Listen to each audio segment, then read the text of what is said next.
Fala, sócio, beleza? Rafael Seabra aqui do Quero Ficar Rico e nesse vídeo vou falar novamente sobre investimentos no exterior, mais especificamente sobre como receber dividendos em dólar. Se receber dividendos já é legal, imagina de receber dividendos em dólar, tá? Então desde agora eu já queria que você deixasse aqui nos comentários, você já investe no exterior? Quando eu falo investir no exterior é diretamente lá, tá? Não é em BDR, nem no ETF brasileiro e VVB11, é diretamente lá, investindo seu dinheiro nos Estados Unidos e recebendo dividendos em dólar. Já investe dessa maneira? Sim ou não? Deixa um comentário aqui embaixo, tá? O interesse tem crescido bastante sobre o investimento no exterior, não só pela popularização do IVVB11, surgimento de BDR, mas principalmente por estarem aparecendo corretoras e alternativas para você investir direto seu dinheiro lá fora.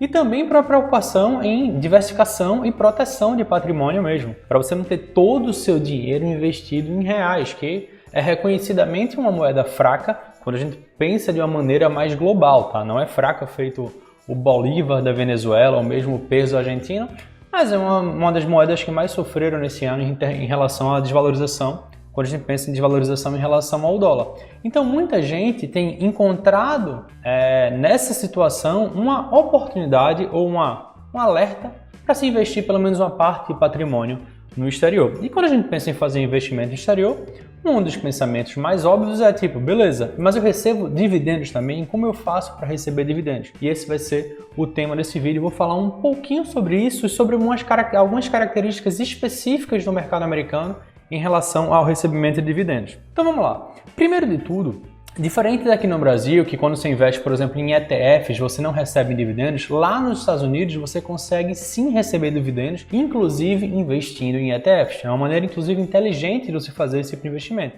Então lá você vai receber dividendos. Se você investe nas ações americanas, que são as chamadas stocks, quando você investe, não são todas, eu vou falar daqui a pouco sobre as exceções, tá? Então quando você investe em stocks, via de regra você recebe dividendos. Quando você investe em REITs, que são tipos de fundos imobiliários americanos, não são bem fundos imobiliários, tanto é que eles são empresas. Quando você investe num REIT, na verdade o REIT é um stock também, ou seja, você é um acionista do REIT, não é um cotista do REIT. Os REITs também pagam dividendos e os ETFs também pagam dividendos quando você investe neles lá nos Estados Unidos, pelo menos a maioria deles. E o padrão do pagamento de dividendos lá, no caso, quando você investe nos ativos americanos, o padrão é o recebimento de dividendos trimestralmente. A cada 3 meses você recebe seus dividendos. Esse é o padrão lá, que eles seguem fluxo contábil de trimestres. Então, via de regra, o recebimento é trimestral. Rafael, tem exceções? Tem. Exceções boas e exceções não tão boas assim. Quais são as exceções boas? Existem sim ativos que pagam dividendos mensais. Um exemplo é um REIT chamado que é o Realty Income, é o nome da empresa, tá? Eu vou falar até um pouquinho mais sobre ela daqui a pouquinho por um outro motivo. Mas esse é um exemplo de um REIT, ou seja, de uma empresa americana que paga dividendos mensais, mas também tem aquelas que não pagam dividendos mesmo tendo lucros. Isso também é uma possibilidade que existe no mercado americano que não tem no Brasil. Aqui no Brasil existe uma praxe de se distribuir pelo menos 25% do lucro. Quando a empresa tem lucro e não tem prejuízos acumulados, ela tem que distribuir aproximadamente 25% do seu lucro como dividendos. Lá nos Estados Unidos não tem essa obrigação. Então existem grandes empresas como, por exemplo, o Google, o Facebook ou mesmo a Berkshire Hathaway, que é a empresa do Warren Buffett, que são empresas muito grandes, que se valorizaram bastante nos últimos anos, mas que ainda assim optam por não pagar dividendos. Elas reinvestem todos os dividendos no crescimento da empresa. Então a única maneira, nesse caso específico, de você ganhar dinheiro com essas empresas é com a venda das ações, pelo menos de uma venda de uma parte das ações, porque elas não pagam para você diretamente os dividendos, elas reinvestem, faz parte da estratégia. Isso não quer dizer que é certo nem que é errado, mas para quem tem um foco de recebimento de dividendos, quer receber dividendos em dólar, quer montar uma carteira para ter uma renda passiva, talvez essas empresas não sejam as melhores para fazerem parte da sua estratégia.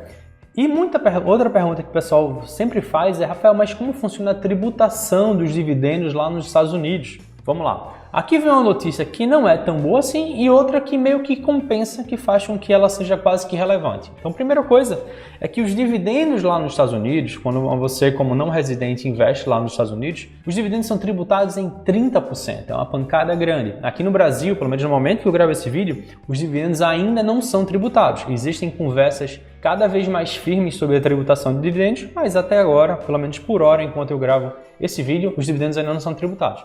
Lá nos Estados Unidos, eles são tributados em 30%. Isso não é de todo ruim por um motivo muito específico, porque quando você recebe renda no exterior, você teria que pagar imposto de renda aqui no Brasil. E um dividendo pago lá no exterior seria uma renda para você no Brasil. E esse imposto de renda ele pode ir até 27,5%. Então, mesmo que você não pagasse imposto lá nos Estados Unidos, que os dividendos não fossem tributados, você teria que pagar até 27,5% sobre essa renda como imposto de renda. Qual é um ponto bem legal que aqui eu não falo da parte boa, que quase praticamente compensa essa história e torna esse pagamento de dividendos irrelevante? É que existe um acordo Brasil e Estados Unidos para evitar bitributação, ou seja, o imposto que você paga nos Estados Unidos pode ser compensado aqui no Brasil como imposto já pago. Você vai fazer um levantamento, não vou falar sobre declaração de imposto de renda aqui, mas existe um caminho muito simples para se fazer isso. Você vai fazer o levantamento de quanto você pagou de imposto lá nos Estados Unidos, que é retido já diretamente na frente. Você não precisa se preocupar com nada com fazer esse pagamento, ele já é retido, você já recebe seus dividendos líquidos. Mas você sabe exatamente quanto foi retido, então você usa esse valor, converte para reais e bota aqui na sua declaração de imposto de renda como imposto já pago. Então ele serve para compensar. E como você paga 30% e teria que pagar aqui no Brasil até 27,5%, na verdade você ainda tem pelo menos 2,5% de imposto como crédito que você pagou a mais nos Estados Unidos que pode usar como um crédito aqui no Brasil. Então isso praticamente compensa toda essa questão e faz com que o pagamento de dividendos lá no exterior praticamente não impacte o seu bolso, já que você teria que pagar aqui e nesse caso você se utiliza da compensação, tá? Falei da parte mais técnica, da parte mais chata, mas ainda assim importante. E agora eu quero introduzir a vocês uma característica, na verdade é um grupo seleto de empresas que existe lá nos Estados Unidos, que eu tenho certeza que vai ser do seu interesse. E esse grupo se chama Dividend Aristocrats. Rafael, mas o que são as Dividend Aristocrats? É um grupo bem seleto de empresas que tiveram crescimento no pagamento de dividendos em pelo menos 25 anos. Isso que eu falo por mais de 25 anos, nos últimos 25 anos. Então, assim, tem empresas que têm 25, 30, 40 anos pagando dividendos todos os anos e esses dividendos ainda crescem todos os anos. Aqui no Brasil eu não conheço nenhuma empresa que trabalhe nesse patamar, que paga dividendos, pagou dividendos pelo menos nos últimos 25 anos de maneira crescente, todo ano crescendo, nem que seja 1 centavo, ainda assim o pagamento de dividendos teria que ser crescente.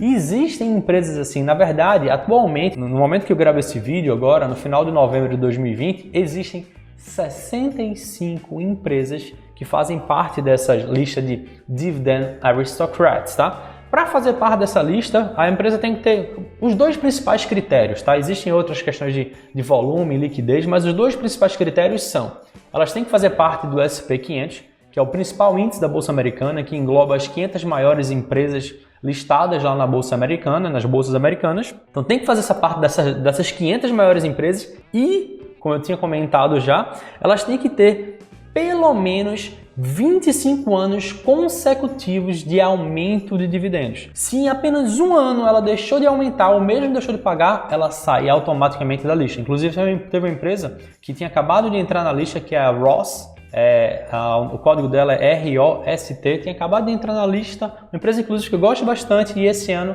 por conta da pandemia, ela não pagou e aí saiu da lista das Dividend Aristocrats. Foi uma pena, mas eles são bem rigorosos. Então, o fato de existir hoje, depois da pandemia, ainda 65 empresas nessa lista, isso mostra que existem muitas alternativas de investimento para você fazer um investimento de uma maneira razoavelmente tranquila. Porque se a empresa está crescendo o pagamento de dividendos nos últimos 25 anos, é porque, obviamente, o lucro ou está crescendo ou tem alguns repiques que ela consegue fazer uma reserva para que ela consiga manter esse pagamento de dividendos de maneira sempre crescente, tá? Então isso, quer queira, quer não, fala bem da empresa. E aqui, dessas 65 empresas, eu separei 10 Nenhuma delas é recomendação de investimento, são apenas 10 que eu acredito que você conhece. Existem vários lá que nem eu conheço, nunca tinha ouvido falar da empresa, seja como usuário, seja como um estudante dos ativos dela, mas aqui eu separei 10 que eu tenho certeza que você conhece, pelo menos, sei lá, 8 delas você deve conhecer dessas 10 que eu separei. Então vamos lá, uma lista apenas para poder exemplificar, tá?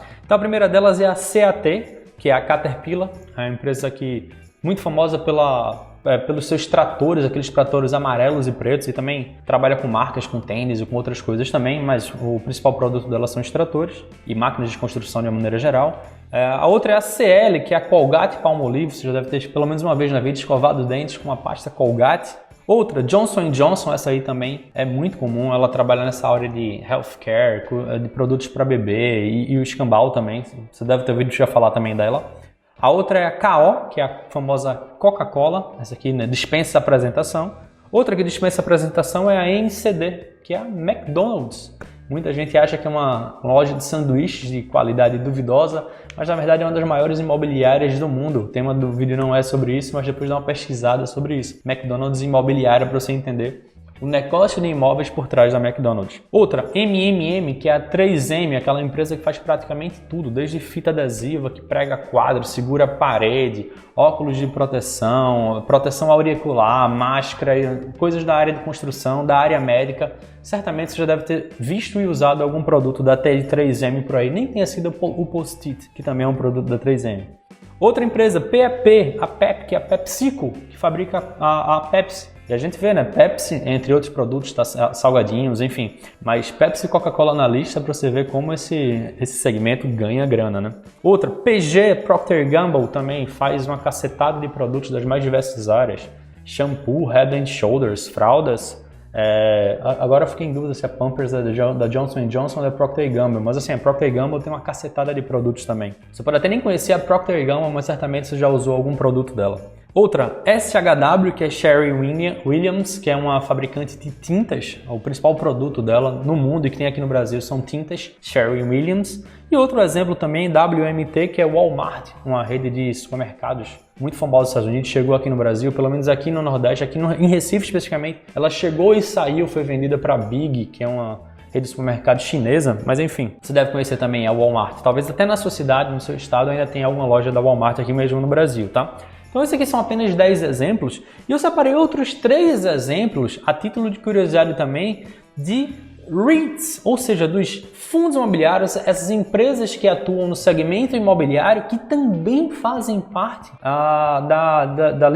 dessa leta lista de Dividend Aristocrats. E atualmente os 3 REITs que fazem parte dessa lista são o ESS, que é o Essex Property Trust, é um REIT do segmento residencial. O outro é o FRT, que é o Federal Realty Investment Trust, que é um REIT do segmento de varejo. E o outro é o WO, que foi o que eu tinha comentado lá no começo do vídeo, que é um REIT que paga dividendos mensais e crescentes.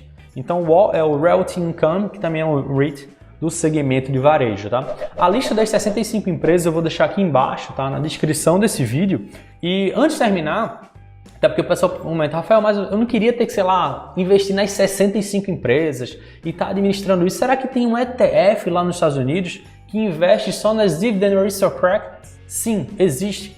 E o ETF o mais famoso deles, tá? Existem alguns, mas o maior e mais famoso deles é o NOBL, o Nobel. Esse aí é o ETF mais famoso que investe apenas nessas Dividend Aristocrats. É um ETF que teve um bom desempenho acumulado nos últimos anos e que é muito utilizado para quem quer investir especificamente com esse propósito, não só de recebimento de dividendos, mas recebimento de dividendos através das empresas que fazem parte da Dividend Aristocrats, porque você tem uma expectativa de crescimento contínuo de dividendos. Até porque se a empresa deixa de pagar ou paga menos, ela sai dessa lista. Então a lista é mantida sempre com empresas que têm essa característica de pagar dividendos crescentes em pelo menos 25 anos, pelo menos nos últimos 25 anos, tá? Então, esse seria o ETF, apenas como exemplo também para você estudar. Nada do que eu mencionei aqui nesse vídeo é recomendação de investimento. E a pergunta que fica no final das contas é, Rafael, mas como eu faço para investir diretamente no exterior, tá? Fique bem claro, investir em BDR não é investir diretamente no exterior, investir em VVB11 não é investir diretamente no exterior. Não vou me alongar sobre isso, mas o que eu posso deixar claro é o seguinte: se seu dinheiro está no Brasil, você não está investindo no exterior.